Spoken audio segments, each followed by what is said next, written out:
48 ঘন্টার মধ্যে, কিন্তু তারপরও তিনি হাজিরা দেননি, তিনি গরহাজির ছিলেন। আর এবার সেই রক্ষা কবচ খারিজের দাবিতে হাইকোর্টের দ্বারস্থ আইনজীবী। কি জানা যাচ্ছে এখনো পর্যন্ত, শুনানি কবে?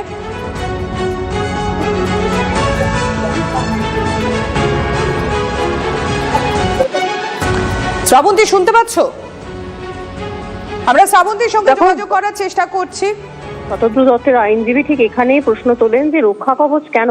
অরূপ বিশ্বাস যেখানে বারবার হাজিরা দেওয়ার পরেও তিনি আসছেন না, কেন তাকে বারবার রক্ষা কবচ দেওয়া হচ্ছে, এই প্রশ্নই তোলেন। প্রধান বিচারপতির এজলাসে এই মামলায় ফাইল করা হয়েছে। শ্রাবন্তী,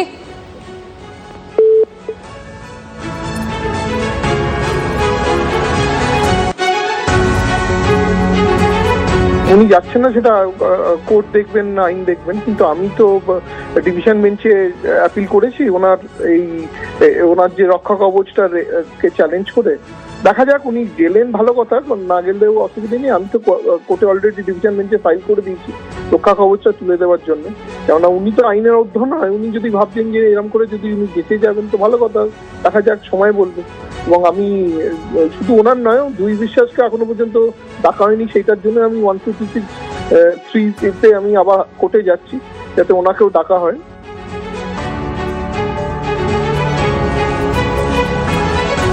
আর এদিকে ডেডলাইন তো শেষ হয়ে গিয়েছে মেসি কাণ্ডে। এবার অরূপ বিশ্বাসের বিরুদ্ধে কি কড়া পদক্ষেপ নেবে পুলিশ আমরা জানবো। সোমা রয়েছেন আমার সঙ্গে, আমি সরাসরি চলে যাবো সোমার কাছে। সোমা, ইতিমধ্যে 48 ঘন্টার যে সময়সীমা দেওয়া হয়েছিল হাইকোর্টের তরফ থেকে, যে নির্দেশও ছিল, সেই 48 ঘন্টা পেরিয়ে গেছে, এখনো পর্যন্ত অরূপ বিশ্বাসের কোনো দেখা পাওয়া যায়নি, আবার তিনি গরহাজির। তাহলে এবার পুলিশ কি করবে? দেখো, তিনি যে গড় হাজির সেটা কিন্তু আমরা বুঝতেই পারছি, কারণ গত শনিবার তাকে নোটিশ দেওয়া হয়েছিল যে 48 ঘন্টার মধ্যে তাকে থানায় দেখা করতে হবে।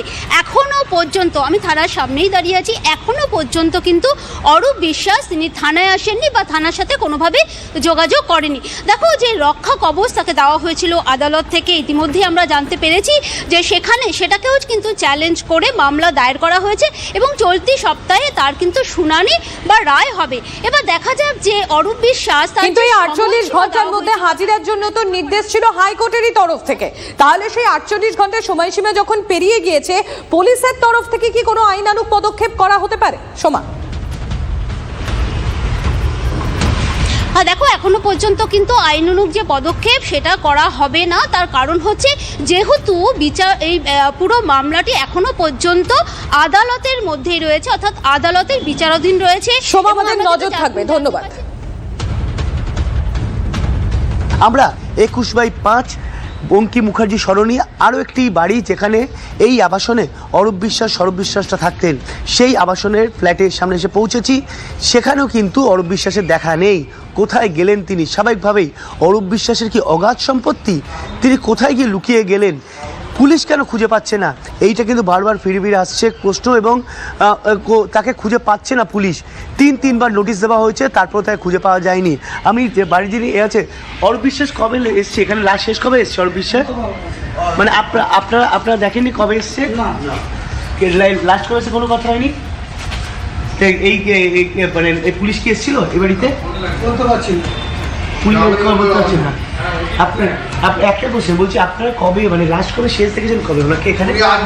আমি আজকে নতুন এসেছি। আজকে নতুন এসেছে? হ্যাঁ, আমি নতুন আজকে এসেছি। এখানে যিনি ছিলেন তিনি কোথায়? ইনি বাড়ি গেছেন, একদিনের জন্য বাড়ি গেছেন। তিনি বাড়ি গেছেন একদিনের জন্য বাড়ি গেছেন। তিনি এখানে কবে গেছেন বাড়ি? আজকে গেছে। আপনি নতুন? হ্যাঁ, কালকে আসবেন উনি। একদিনের জন্য। আপনারা কি আবাসনের বাসিন্দা? না, আবাসনের বাসিন্দা না। আপনারা দেখেছেন কখনো এখানে আসতে অরূপ বিশ্বাস? বা কি করে আমরা থাকি না তো কি করে? আপনারা তো থাকেন না। মূলত যাকেই জিজ্ঞাসা করা হচ্ছে উনি বললেন তিনি থাকেন না, এবং যিনি বাড়ির এখন দায়িত্বাধীন কেয়ারটেকার তিনিও বললেন তিনি সবে এসছেন। এখানে যিনি ছিলেন তিনি নাকি বাড়ি গিয়েছে। অর্থাৎ সব মিলিয়ে কিন্তু একটা রহস্য ঘনীভূত। অরূপ বিশ্বাসের এই নিখোঁজ ঘিরে হাইকোর্টের তরফে রক্ষা কবচ দেওয়া হয়েছে, তারপরেও তিনি হাজিরা দিচ্ছেন না। অর্থাৎ তদন্তকারীরা কিন্তু এবার সরাসরি কলকাতা হাইকোর্টে জানাবে যে হাইকোর্টের নির্দেশকেও লঙ্ঘিত করছে অরূপ বিশ্বাস। সব মিলিয়ে এখন এটাই দেখার যে অরূপ বিশ্বাস কবে হাজিরা দেন, পুলিশ আদৌ তাকে ধরতে সক্ষম হয় কিনা। ক্যামেরায় মাখন পাত্রের সঙ্গে শান্ত ভট্টাচার্য, TV9 বাংলা, শাহপুর কলোনি। কোথায় তিনি? বারবার করে পুলিশ তাকে খুঁজছে, তিনবার নোটিশ দেওয়া রয়েছে, কিন্তু